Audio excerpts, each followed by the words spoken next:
When I was 11 years old, I swear to God, I woke up and I had 30 double F boobs out of absolute nowhere. Went to bed a child and woke up as a woman. I felt really objectified, over-sexualized, shamed, judged.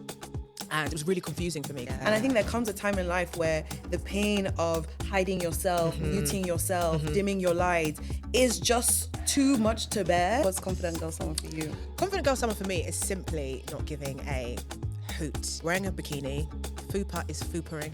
Maybe the thong is quite high up the butt. It's not about perfection for me. Remembering that, it's my body's the least exciting thing about me. I have so much more to offer than what I look like.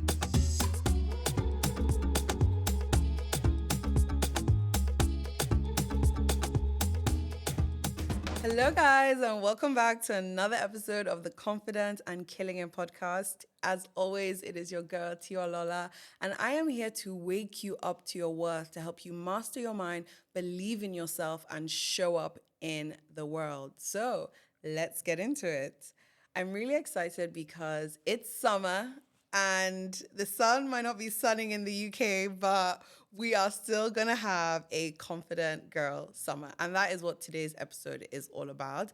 And I am so excited to have the one and only, the beautiful Jackie Adedeji. Yes. Welcome to the podcast. Thank you, Queen. Thanks for having me. I'm glad to have you. You're just the ball of energy I need for Confident Girl Summer. So I'm so excited to have you here. Okay.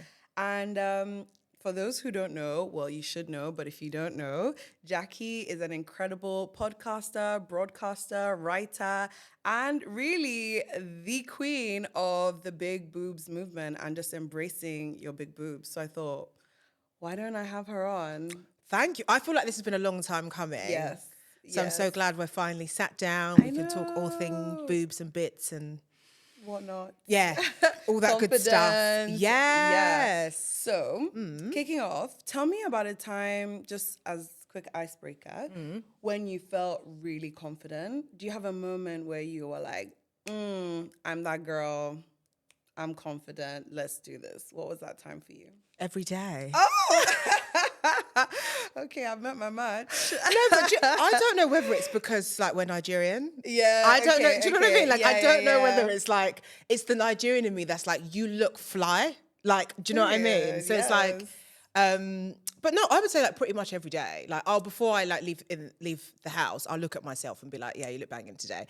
And even if no one compliments me, I don't really care because I'm good with the way I'm feeling. Yeah, put those AirPods in, start strutting down the street. Listen, am I the only one who's walking on the tube thinking it's a runway? No, it's not just you, babes. Listen, it's all of us. That bypass between the Jubilee line and the Victoria line in Green Park. Major that runway. slay. I'm just once my AirPods are in, the way yeah, it's such a vibe. I love that. So my definition of Confident Girl Summer is a season of being unapologetic in your glow, being where the money resides, amen, embracing the body you have, laughing more, living more, owning your greatness, and just killing it. Yes. All day, every day. Love that. Yeah. What's Confident Girl Summer for you? Confident Girl Summer for me is simply not giving a hoot. Yeah. It's that going onto the beach, wearing a bikini, fupa is foopering. Love it. Maybe the bikini you're wearing just about fits the nipple, right? Because that happens to a lot of us. Listen. Maybe the thong is quite high up the butt, but you're no, I'm enjoying myself. I'm feeling good because I think it's not about perfection for me. It's just about feeling really good in my body, not caring if anyone's staring, not necessarily caring if things fit that well because sometimes they don't, and just enjoying myself, enjoying my body and remembering that, it's my body's the least exciting thing about me. I have so much more to offer than what I look like. That is such a good answer, and I really want to get into it, but I just realized that I didn't actually ask you to introduce yourself to the audience. Already getting so into the juicy questions, but yeah, just give us a bit of a journey of your self-love journey and kind of what you do today and how you've created this movement. Okay, so I'll start with the fact that when I was 11 years old, I swear to God, I woke up and I had 30 double F boobs out of absolute nowhere. And my life changed after that. So I felt like I went to bed a child and woke up as a woman, quite literally, because the way my parents engaged with me was different. The way people engaged with me in school was different, teachers, all that kind of stuff. I couldn't wear what my friends were wearing. I felt really objectified, over-sexualized, shamed, judged. And it was really confusing for me because I didn't know anyone that had big boobs. The only person that had big boobs was Katie Price. I was like, oh, I don't know. And I felt a bit like an alien. And I remember, this is, oh my God, to show my age. Do you remember Ask Jeeves? Yes, There was that browser, but I don't know if it was before that browser, that servant guy. And I remember asking Jeeves, like, how do you get rid of big boobs? And Jeeves was like, genetics. And I was like, so he said he can't get rid of them, it's genetics. I remember being like, oh my gosh, like I'm stuck with these forever. And I just felt awful. I felt awful. And so I remember as I was growing up and trying to understand my body, that I was like, I'm really alone in this. And eventually when I get to an age where I'm like old enough and I can speak out, I want to do something about this, because I'm one of these people where I hate feeling like people go through things by themselves. I'm sure you're the same. Like I want to help people, because helping other people actually helps me as well. So as I was sort of on my own journey and trying to like understand my body, I knew that, okay, people are going to like mock me and say all these things about me, but I need to come to terms with what my body is and what it looks like and who I am underneath all of this.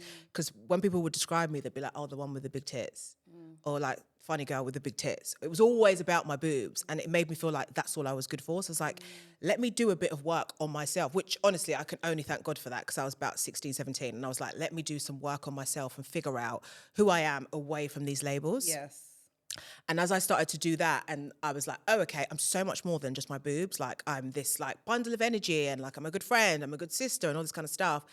And then by the time I got to 18, so I was actually like good at that point. Then when I got to 18, I went to university. I could really rebrand, because you're away from everyone that grew up with you.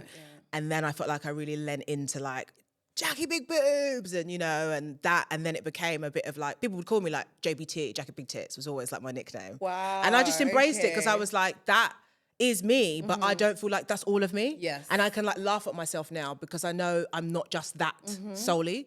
And then through that, because I studied broadcast journalism at uni, I then was like, okay, I want to start writing about this and start empowering people. So many people told me it was a bad idea. I wouldn't do that if I was you. I remember a girl at my office was like, I wouldn't do that if I was you. That's probably going to ruin your career. And I was like, yeah. And I was like, no, I'm going to find my people. And like my dad would argue with me about it. Like, you're disgracing the family. Because your dad is a priest, He's a priest. He was Well, like, Jackie, please, why? Like, your dad is a Nigerian priest, and you're the face of embracing big boobs. I know. It's not meant to. I was just like, listen, I hope there is peace in that household. But your dad looks like a good vibe. No, he is. Yeah. Do you know what? You know how it is sometimes. It's like when you start bringing in the money from these things, Yeah. they're like, oh, my I'm supporting daughter. her. Yeah. Sharing it, everything. Oh my God. But obviously up until that point, it was Nigerian WhatsApp parents, arguments. It was literally blocking him off Instagram. Get off my Instagram, Dad. All of that kind of stuff. And then, as soon as I started writing about it, finding my people, and people DMing me saying, oh, like, that speaks to my experience. I knew I was really onto like a really good thing. And then, of course, I then did my documentary with Channel 4, which for me was just like, I've done the thing that I wanted to do. And then now I've created the Big Bosom Brunch. And so, which is a brunch for women with big boobs only. And it's just, I'm so glad I stuck to my guns, and I just want to help people. And I know that sometimes change has to feel kind of radical, kind of big, kind of out there. Yeah. And I'm happy to do that and be that person for people if it makes them feel less alone. There's so many things to unpack there. I think the first one is that you had to create your identity for yourself. Yes. When the world was trying to put labels on you and say this about you and say that about you. And especially in the beginning, they were quite negative. Yes. I think it's so easy for us to just catch on to those labels 100%. And just say, oh, that must be the truth of who I am. But you sort out your own truth. And literally in chapter 1 of Confident and Killing It, it's about discovering your authentic truth. Yes. Not what the world says about you, because everyone will have opinions about who you are and what you're good for, and the potential your life can go. But it's so important we don't put limitations on our own life's expectations. And people will always project stuff onto you. So it is so important that if you want to be confident in yourself, in your body, that you are able to pave that path of who am I? Who do I want to be? Yes. And that is your foundation. Even who does God say I am? You know, like what's my identity on a deeper level rather than just, oh, people see me as this, so I must be that. You know, but to do that at 16 is incredible. Thank you. Because it's our own stories. You have a story, I have a story. I just feel no one can tell us that we're wrong. Like, you've never walked a day in my shoes. You don't know what I've been through. And I think our stories are so powerful. And I feel that when you're vulnerable with people and you're honest with them, then you'll get that back. And it's doing the things that are really brave that people are scared to do. Yes. That's, for me, I love the challenge of, oh, I've never seen anyone do this before. I want to do it. Amazing. That's what is like a big driver. That excites you. Yeah. And I think, you know, creating your identity as well. So on a practical level, looking at what are my strengths? What am I good at doing? What sets my heart on fire? Because you are also looking at what am I passionate about? Yeah. What brings me fulfillment? Looking at all of those things is how you can begin to carve out your own story. Because if you don't intentionally carve out your story, you'll just take whatever story the world tries to give you. Right? So looking at, okay, how do I begin to carve my own story that is positive? Yeah. Right? Because you don't want to create a story that's going to keep you stuck. You want to create a story that's going to empower you. So what am I good at doing? What are my strengths? What do people compliment me? How do I stand out? Who do I want to become? What am I passionate about? So those are just some of the questions you can start to think about. If you are someone right now who is like, people have put labels on me. I don't really know who I am. Where do I begin with that journey? Okay, so that's kind of like the first thing. And then moving into, continuing on that confidence journey. So you built your own foundation. You identified who you want to be, and then you embraced the labels later on, right? When you got to uni, you're just like, you know what? I'm just going to own this. I'm just going to embrace it. And I think when you embrace stuff that people might try to project onto you, you take the power away from them. So talk to me about that. Yeah, because look, I know my boobs are the elephant in the room. You know, now not so much because it's so obvious and I talk about it that it's not even a thing. Yeah. But at least when I was growing up or even going for job interviews, things like that, I know when someone's staring at it. It's like I have a sixth sense. Like, I know you might not even be looking directly at me, but I can see your side eye, right? And it's looking, right? It's like, you know what I mean? So for me, it was like, I want to reclaim this for myself a bit because this is how I was born. Like I always say, I didn't choose the big boob life. The big boob life chose me. Like this is literally how I was born. So I think for me, it was just about how do I reclaim this and own this and have fun with this. And I'm not going to lie, I got such a kick out of saying, you know, oh, Jackie Big Tits, because it makes people feel uncomfortable because you're so comfortable with something that you're meant to be uncomfortable about that it makes other people uncomfortable. They're a bit like, don't know where to look and it's like, what's the problem? You know what I mean? And it scares people. But I like that because I'm like, but there's nothing, what should I be scared of? And again, a lot of the way that we feel about our bodies usually are projections from other people. You don't even realize, like, sometimes the way you feel about yourself, somebody told you somewhere down the line that that maybe there's something on your body, that thing on your body's not nice or whatever. You've internalized that. Yes. And so then as you're going on in your life, that's the blockage that's like stopping you from coming forward and embracing it. And I feel that for me, when I talk about having big boobs, I can quite literally see people who have blockages where they're uncomfortable about what I'm saying because they're not quite there yet, which is fine. But it's if I wasn't so confident in myself, I could see how that could impact me. And then I'd be like, oh, actually, maybe what I'm doing is wrong. Let's talk about that because there are women who just exist, right? You're just living your life. And then someone points out, oh, your arms are a bit hairy. And then all of a sudden you're insecure about it. So for me, what happened was growing up, I grew up in Nigeria and, you know, I'm a Nigerian girl, Yoruba girl. I've got thick thighs, right? It's just like, it's life, right? I'm not tall, skinny, physique. And so I go to boarding school in England and I'm seeing these like, you know, very slim white girls and they're complaining about their bodies. and they have like the thinnest legs, and they're there looking in the mirror in the girls' bathroom, like going, "Oh, my thighs, oh, my arms, oh, my this, my that."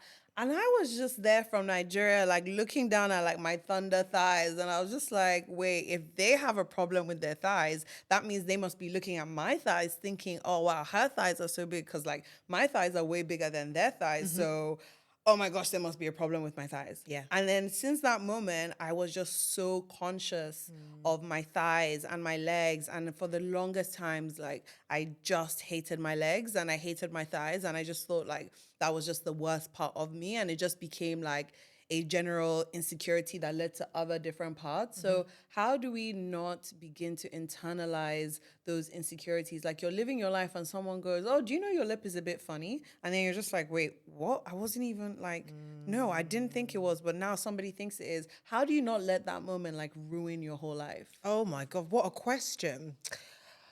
I think acceptance for me is about accepting who I am and what I'm not. So it's like I could look at like Beyonce and think, oh my God, I want everything. Yeah. But I'm sorry, Jackie, it's not happening, right? It's like accept what you're never gonna be. Right. For me, that's like the first number one thing. And then for me, it's focusing on the things that are great about me. I remember my dad actually said a good thing to do is like ask your friends, like ask 5 friends, like what they like about you the most. And like chances are they'll talk about your personality and like you're this and you're that. And they're the most important things rather than people won't be like, oh, I love your legs or over like you being like a good person. Yes. So I think it's about accepting who you are, what you're not, and also focusing on the good things about you and also, I think if you're secure in yourself as a person, you're not going to point out that something's wrong with someone's lip. You're too busy focused on something else. Maybe your purpose. Maybe you're focused on something else. So I think if you've actually looked at me like that, and then you've you know in your brain you've sat there and thought about it, and then you've then used your mouth to then tell me, I'm like, wow, There's a lot of you must be there you to must be really bored. Project that onto someone else. Like there's so many moments where you can just hold it in. But to be able to actually say it. Yeah. Oh, it's like, oh, I know what kind of person I'm dealing with. You know what I mean? And it's like, that's somebody, because I think you cannot like yourself that much if you have that time to sit there and think about Criticize criticize. other people, Because honestly, I don't know about anyone else, but I'm far too busy to be thinking about somebody's legs or lips not being, you know what I mean? Like that's not a thing that I think about. Yeah. So I tend to feel that people who tend to do that, who have this, because I find that insecure people have amazing attention to detail. They will pick out things that I actually did not even notice. I'm like, oh, I didn't even see that. Because I'm not thinking about that. Yeah. So that means you're actively looking for imperfections in other people. Wow. So that shows you where you are at. Yeah, but I'm not there internally. Yeah. And so it's like, if they then say it to someone, then that person's literally catching that, internalizing it. But I will actively not receive that. I'm like, cool.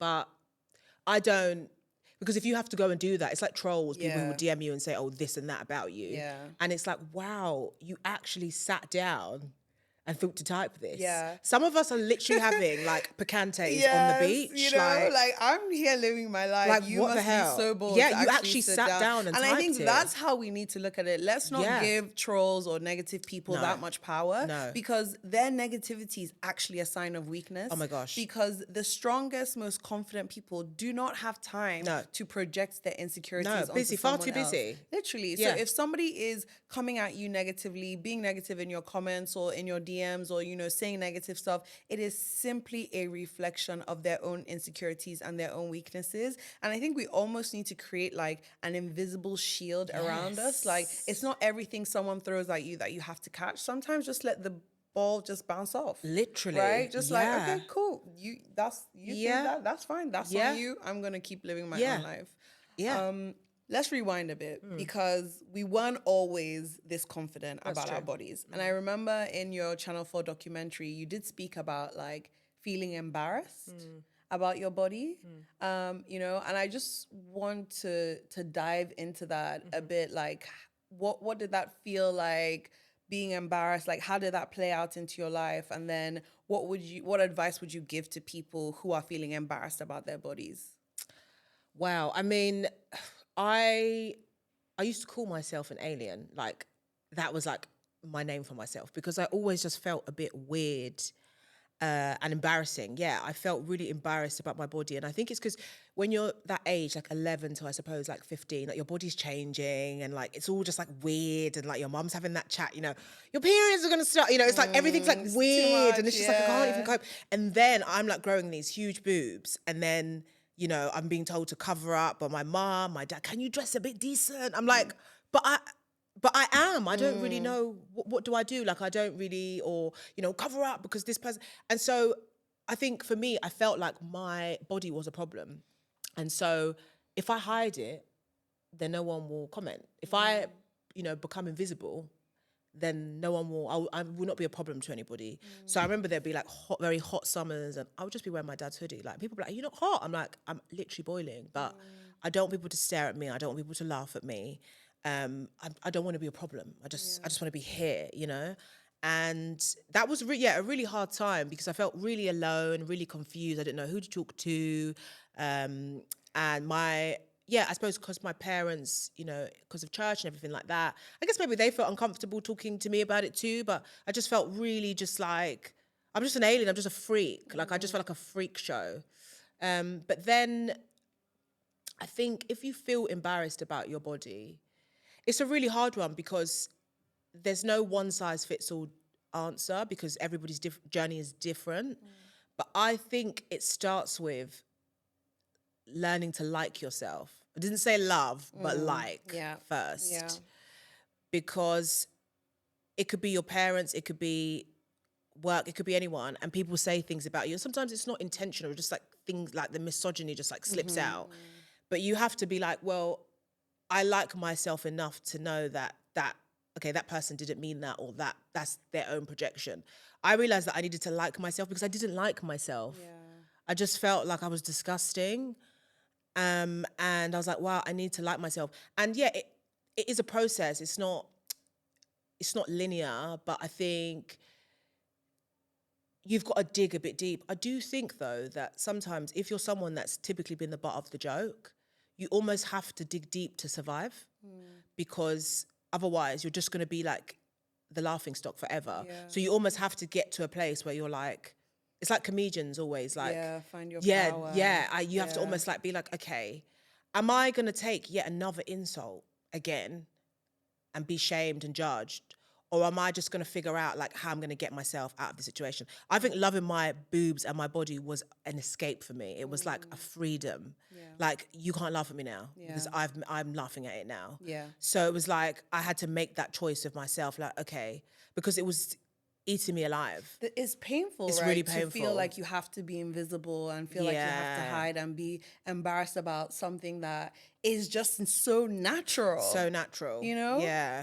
And for me, like when I was going through my journey in terms of learning to love myself, the only way I could overcome my insecurities, I had insecurities about my skin, about my thighs, things like that, was realizing that there is more to me than my body. 100%. You know, and you kind of mentioned that earlier. It's like when I realized that the voice I have allows me to speak and share my thoughts and opinions and change people's lives. I'm like, oh, my voice, I'm so grateful for you. Yes. But before, my mean girl in my mind was telling me my voice was too deep. So when you first came and you were like, oh, I love your accent, and like people tell me, oh, Tio, I love your voice, I'm like, I used to hate my voice. Really? Because when I first started making videos on Instagram, my negative thoughts would be like, you sound like a man, your voice is too deep. And then people would be like, oh, I love your voice, I love your voice. And I'm like, whoa, you know? But it's just like, I had to realize that whatever my voice sounded like, the fact that I had a voice I could use to speak, I was so grateful for that.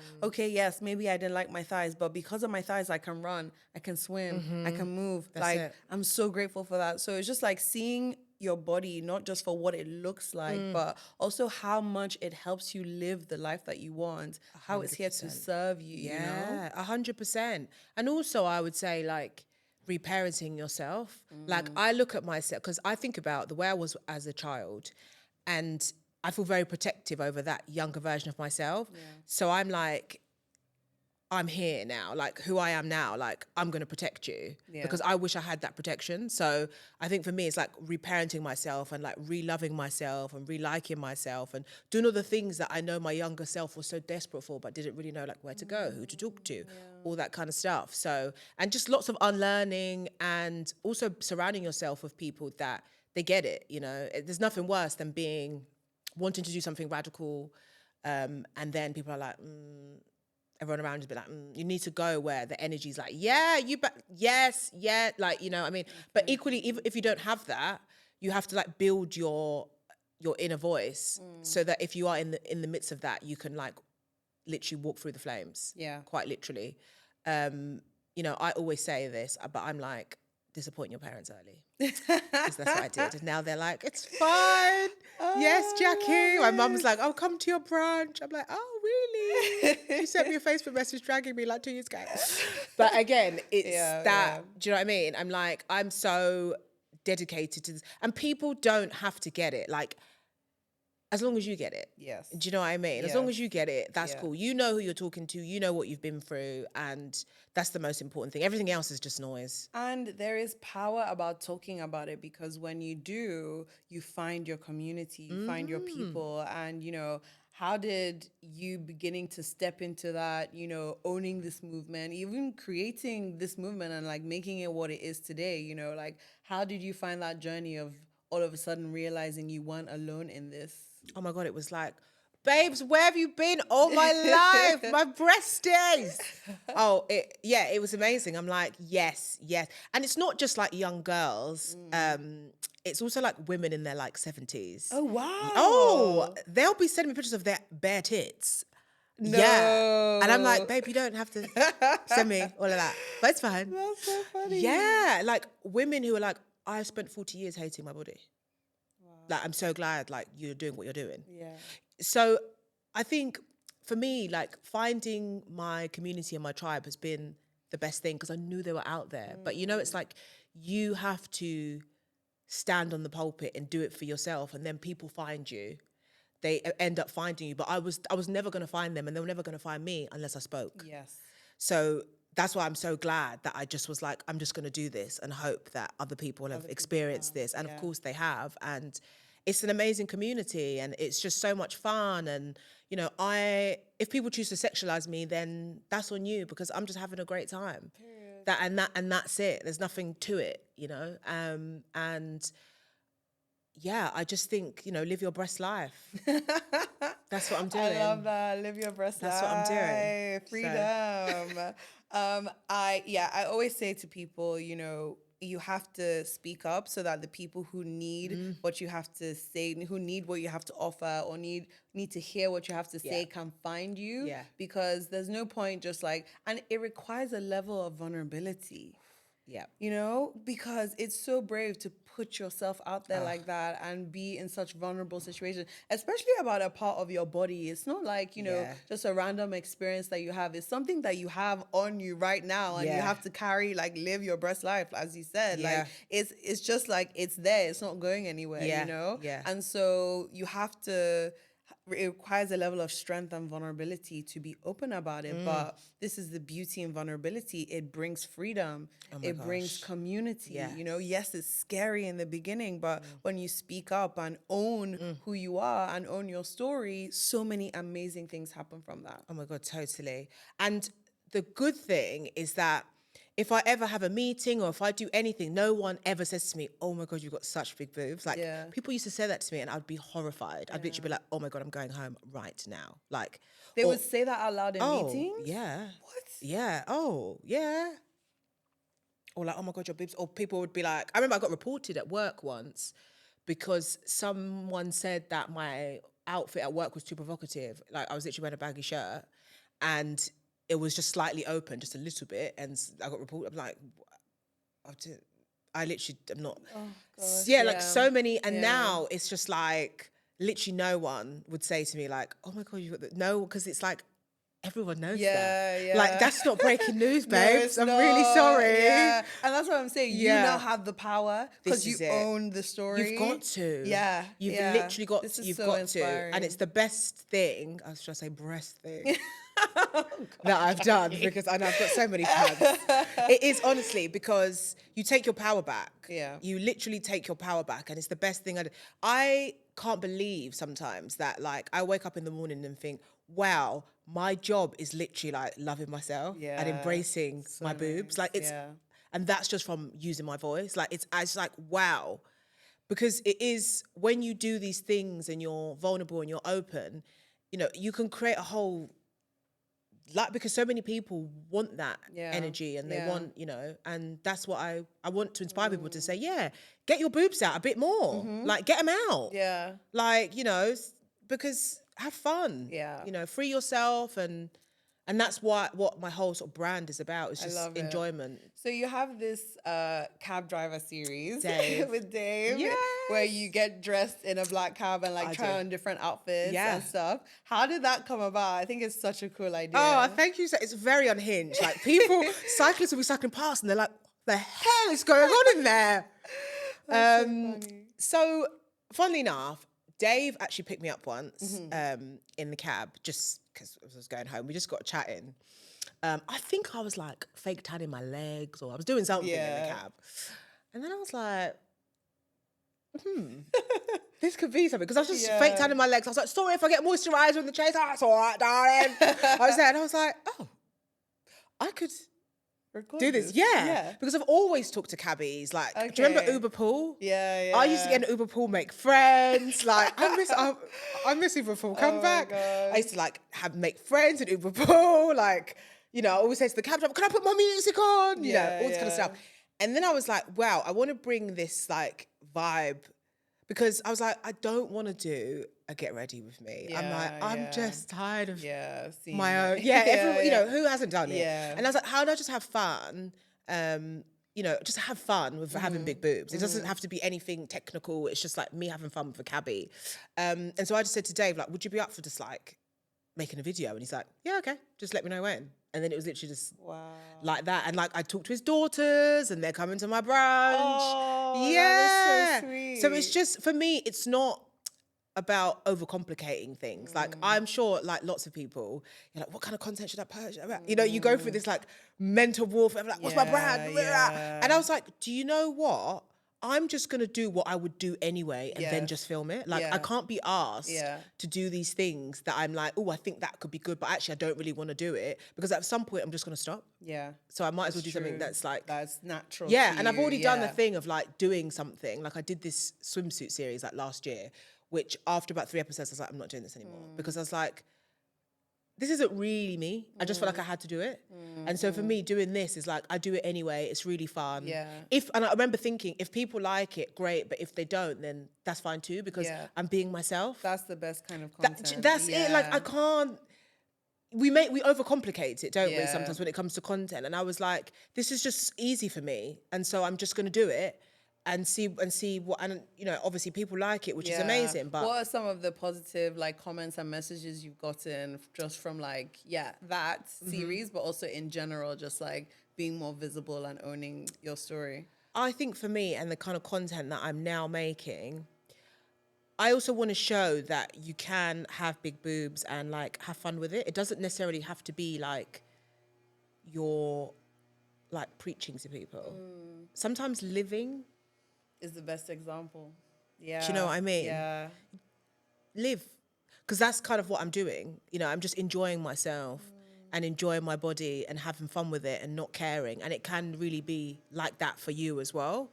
And if that was the type of content that someone wanted to make who's got big boobs, it's like, yeah, do it. Like, you don't need to feel like you have to...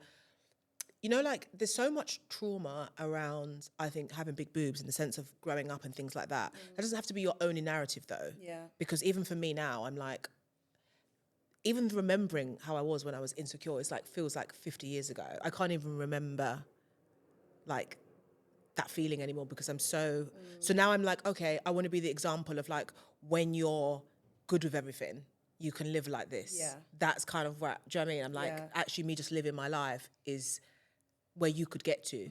And I really want to emphasize that it's a choice you're making. Yes. It's a choice you've had to make to even take that leap of faith, to be so bold about it. But it's a continuous choice that you make every single day. Yeah. Because when I think about how it's just like just do it, just have fun. It's like, it's scary, but you choose the joy, you choose the freedom every single time. Yeah. And I think there comes a time in life where the pain of hiding yourself, muting yourself, dimming your light is just too much to bear. Yeah. That the thought of freedom is just something you just have to like catapult yourself into. And the more you express yourself this way, the more confidence you build to continue doing this. Oh my gosh, 100%. Which is, I think I really want to emphasize as well, because it wasn't like, you know, you just woke up one day and you were this woman. Like, you have built her over time. You have invested in your growth, in your mindset. You have chosen every single time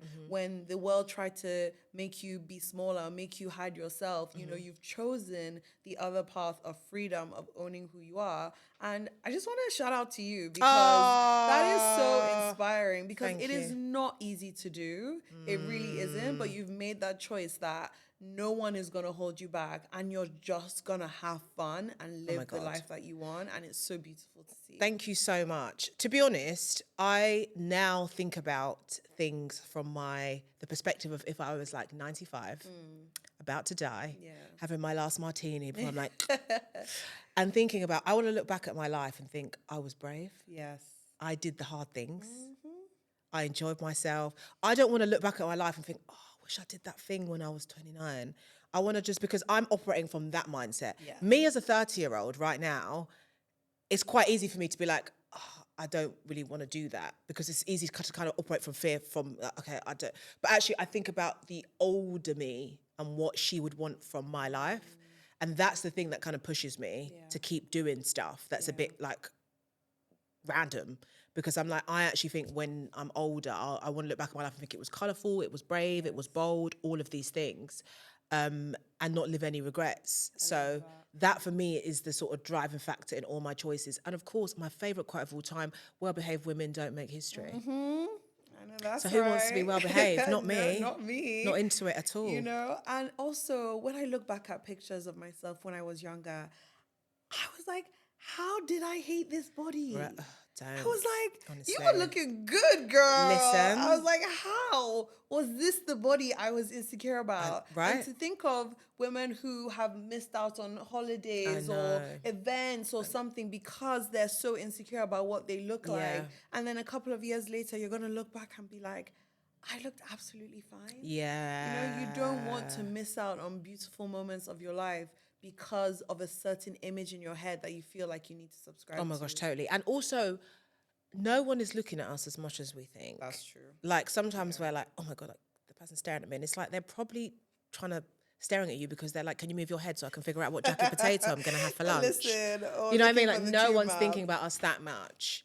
Exactly. So I have a confident girl summer tip, which is, if you've never worn a bikini, or maybe you go to the beach and you just don't really want to show off your body, but you want to, I would say take off your t-shirt or put on your swimsuit or your bikini and literally simply just like walk in through people into the sea and just like walk back. Get used to just walking and there's people there and you've got some skin showing. It's such a small thing, but it makes such a difference because the more and more you do it, soon you'll be like, oh, actually, I don't need to wear a swimsuit. I can wear a bikini now. You know what I mean? It's like these really, but you've got to, I think it's all about challenging yourself, like challenge yourself to do things, see like what you're made of. It's like, let me see if I can do this. Yes. And confidence and action are linked. Oh God, so the more action you take, the more confident you feel. 100%. So don't just be like sat on your sofa just going, oh, I'm not confident. Like you actually have to try things out and build that confidence muscle. Confidence is a practice. Oh my gosh, right? And if it has been knocked in the past, it can be rebuilt. So I want you to listen to this, having hope, feeling inspired that you can start to take some very small, actionable steps to build your confidence. 100%. You really can. Yeah. Yeah. You've got to do something. Yeah. And then, you'll feel good. And even if you do a little bit of it, at least you've tried it. Yeah. You've and done that's it. the most important thing. Yeah. So I want to do something fun. Okay, you're gonna be on your toes. So it's like fire, kind of like whatever comes. So I Okay. want you to pretend you're in a battle with comparison. Okay. Okay. So it's you versus the mean girl that is comparison. Yeah. Because comparison, we know, is a thief of joy. It derails us. It makes us think negatively about ourselves. It holds us back. Like comparison for me, looking at my body versus models I saw versus my own sister who's like 6 foot, can eat whatever she wants. It was that comparison that made me such a negative person. And so in chapter 7 of Confident and Killing It, I have like a battle with comparison where I read out what comparison often whispers to us, and I have a comeback to like challenge the comparison. Okay. So I want to know what your kind of like positive affirmations or comebacks would be to these comparison thoughts. Okay. Yes. So when comparison says, look at how terrible you look and look at how perfect everyone else looks, what are you going to say back to it? Ooh, I would say don't compare someone's outside to your inside, because just because someone looks good doesn't necessarily mean that they feel that they look good. Because it's all about perspective, right? Yeah. Have you ever complimented someone who looks amazing? They're like, "Oh my god, really?" And you're Yeah, they were like, "Babe, shocked. are you being serious? Why are you shocked? You look Yeah. amazing." Like, you don't know whether that person's fighting with themselves, even though they might be rocking a nice Gucci bag and looking sexy. You don't really know what they're dealing with. So I would say don't compare someone's outside with your inside. Yeah. Like, Yeah. that doesn't necessarily mean they're the finished product. It doesn't mean that they love themselves either. Exactly. You never know what's going on behind the scenes. Yeah. And I also say, like, don't compare the worst of you to the best of somebody else. Ooh, I like You know, that. because like you are looking in that moment, you're like, oh, I don't like my body, da da da. You're comparing what you feel is the worst of you to what you think is the best of someone else. But that's not even a fair comparison. Yeah. You know? So if you're gonna compare like what you feel is the best of you with what is the best of them. Well, we don't really even want to compare. But if you are going to, you know, don't use your most insecure part to then compare it to somebody else's part that you think is the strongest thing about them. Like, that's setting yourself up for failure. 100%. Okay. Next one. When comparison says, look how successful they are. You know, they're so ahead and you're so behind. What are you going to say back to that comparison to knock it down? Wow. I would give myself tough love, and I would say, what are you doing to move forward? Because sometimes I think when you are comparing yourself in that way, sometimes because you're not actually doing enough, and you know you should be, but you ain't. Might be lack of confidence. So actually for me, it's like, I feel like you can, if someone's, I don't know, they've got the career that you kind of want. Yeah. My question would be like, what can you do to create yourself into a new space? Because I think if you're busy and you're doing things, you're almost like, you got to focus on yourself and what you're doing rather than like looking over there. I would only be looking over there if I feel like I'm not really doing enough. You know what I mean? Get what you you're know what I saying. mean? I get what you're I've done it saying. myself. I get what I've you're done it myself, so saying. I know. I'm not saying that's always, but do you know what I mean? I've done it myself. Let's say it again for the people at the back. I've done it When myself. you are too busy comparing yourself to other people, that is probably a sign that you are not doing what you're meant to be doing. For real. Because if you are focused on your goal, your purpose, you're working You've got no hard, you time. ain't got time. No, tunnel vision. You've got no time to be looking. Listen. I've been there where I'm like, oh my God, this person's announced this thing, and I'm like, oh my God, like I wish I was doing that. But then I'll like look at that and then maybe go and then like, I don't know, like watch the Kardashians. But it's like, babe, but how can you be? Listen. But why are you mad? But what are you doing? Yeah, Do you know what I can't be mean? mad, yeah. So it's actually like, it's because I'm not doing enough. Yes. And but then equally, sometimes you can be doing the best of that you can, and it still doesn't feel like enough. And then you see other people who maybe it feels like they just did this thing and now they're that. But that's, everyone's journey is different. Yes. Everyone's journey is different. There's so many people who will be working. Then finally they get that moment when they're like, I don't know, 50, and it's like huge. Yeah. Everyone's journey is so different. So it's like you can't compare where you're at with where someone else is, because everyone will have their time. For sure. And I think that's, so I was watching I think something came up on my reels, and it was this guy, and he was saying that God will always make a way. You just have to be patient enough for the way to appear. And that part. I was like, woo, Yeah. okay, because your time will come for a fact. You just have to be patient enough. And in the past couple of weeks, like I've been going through a very stressful season, and maybe I got a few rejections, things were not happening the way I wanted to. And then I started to almost like doubt myself, like, am I really as good as I think I am? All of these things. But then I remember like, okay, no, I'm living in my purpose circle right That's now. right. In my sphere of power, in my sphere of influence, in my power circle, which I talk about in chapter 1 of the book, where my strengths, my passions, and my values align. The work I am doing is in that field. Right. So it's gonna happen because I am living in my sphere, Yes. in my arena of power and purpose. So it's gonna happen. It's just like that timing is just not right now. Yes. And that's okay. And once I remember that, it's like, okay. It's all I can character breathe. building. Exactly. Exactly. It's just part of life. So another thing to remember is that someone winning doesn't mean you're losing. That's right. Someone whose time has come right now does not mean your time is never going to come, right? Because everybody's time is different. Everyone's path journey is different. 7-8 billion people, I don't even know how many we are now, but on this planet, there's no way that our lives are gonna be at the same time on the same path equally.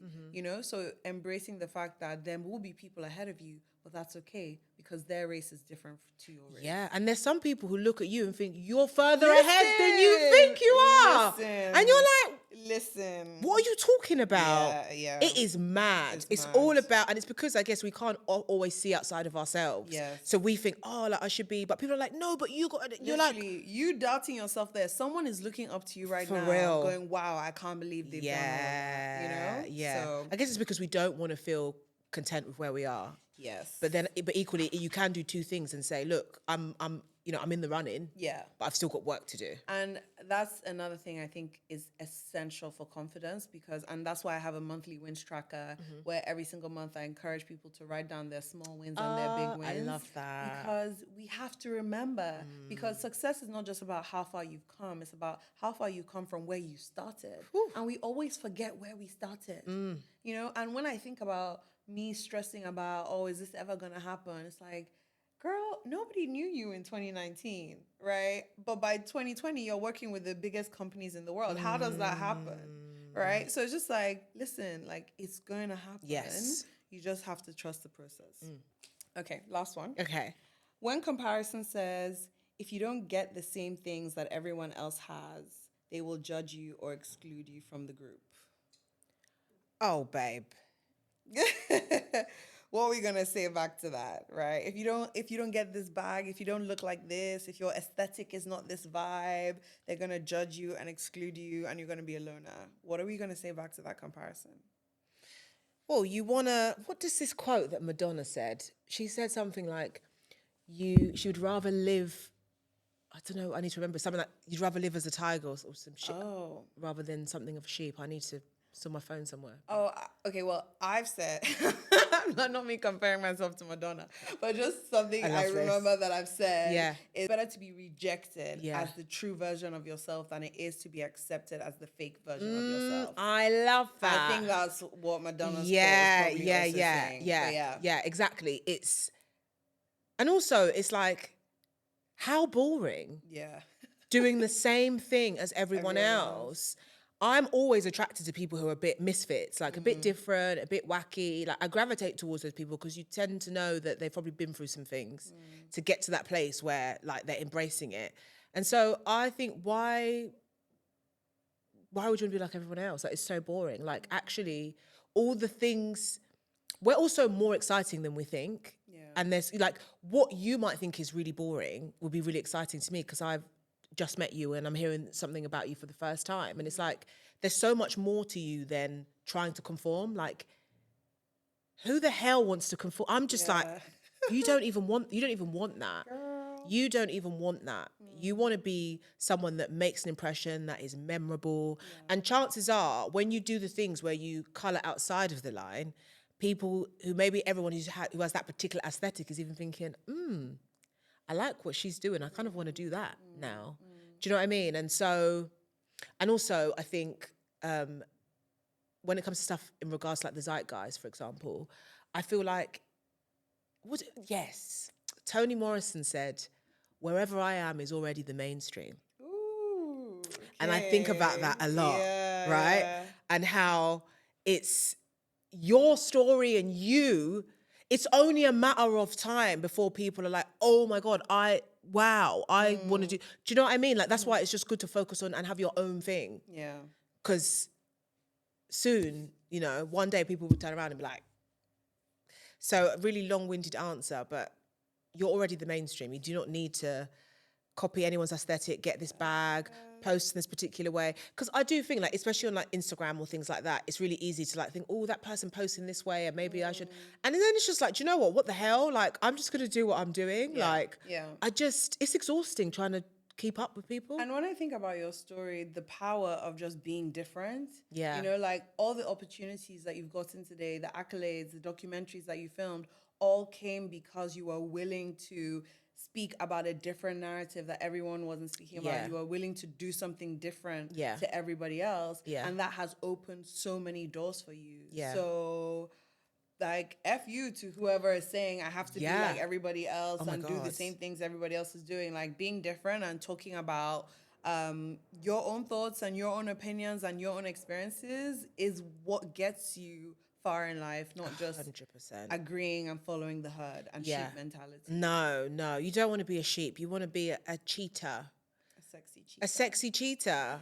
With your legs out in summer. With your legs out, thighs out, boobs out. Boobs out, everything. Boob sweat, wig is on Mount Kilimanjaro, just everything.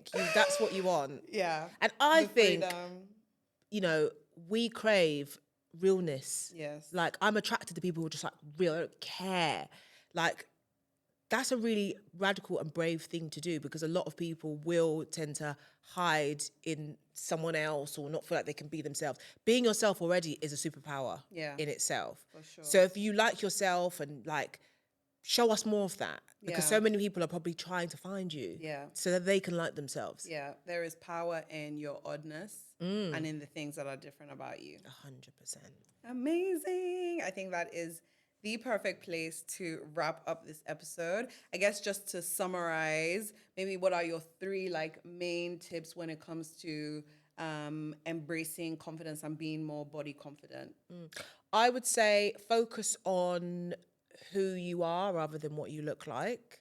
Our bodies change so much, and remember that your body's the least exciting thing about you, but also remember your body is a machine. Like, our body has looked after us. When we get ill or we injure ourselves, our body heals itself. Like, our body is amazing. Our body can give life, for crying out. Like, remember how amazing our bodies are, but also remember equally how special you are inside. Don't just focus on the physical, focus on the spiritual inside, you as a person, your essence, your vibe, your energy. I would also say, hype yourself up. Like, before you leave the house in the morning, hype yourself up. Look at yourself in the mirror. I tend to dance naked in the mirror pretty much every other day. I'm pretty sure my neighbors have literally seen me naked, because I'm like, if no one is going to celebrate this body, then I will. Yes. Like, I'm going to do it on my terms, enjoy myself. Putting on clothes is like, yeah, that's nice, but I'm not hiding. I mean, obviously I can't walk around naked, otherwise I get arrested. But it's like, I am not wearing clothes because I'm trying to hide my body. I'm like, I love my body, and clothes is something that I wear. Like, I enjoy my body and I have fun with it. And I think, like, you've got to find your own way of doing that, whether that's like dancing naked, whether that's doing yoga, whatever that thing is to you. Find something where you can get in contact with your body and feel a bit more connected to it. That's really, really important. Genuinely, honestly, if I wasn't doing what I was doing now, I would probably be like one of those people that goes on those cruises and everyone's naked. And if I wasn't married. Nude beach. No, I would, that's literally, honestly, if I didn't do this career, I would be, you've got the nude parks. Yeah. And I'd be there chatting to like Bill with his like long thing out, like, oh. And then also, finally, I would say, curate your feed to people who look like you. because sometimes you're like feeling bad and it's because the people you follow do not represent you in any way, whether that's the way you think or it's the way you look. So create your feed to that kind of energy. Follow people who you're like, I want to be more like that. Like speak all this power into your life, like engage with things that, you know, add to the future version of you that you want to be like. All of that is really important. And then when you start digesting all this stuff, you'll start to feel good about yourself. 100%. And then it starts from you being a lurker to you then posting. And people are like, oh, okay, I see what you're doing. And you just keep going. Amazing. It's the best thing. Jackie, thank you so much. Thank you for having me. Your beautiful energy to our confident girl summer. I'm so ready to have a great summer. It's going to be amazing. Do you know what? We should have done this in bikinis. We actually should have. We could have done it in bikinis. That would have been so funny with a cocktail on the with side. With a cocktail. Literally. And you know this, the lights, the heat. Literally. Close your eyes and you're in Barbados. Glowing, the blonde hair. Listen. I love it. Thank you so much. Thank you so much, everyone, for listening. If you enjoyed this episode, remember to subscribe, share it with a friend, with a sister. Let us be free this summer, girls. Let us have fun, enjoy ourselves. No holding back, because this is the freedom you actually deserve. So thank you so much for listening. I love you all. And until next time, stay confident and killing it.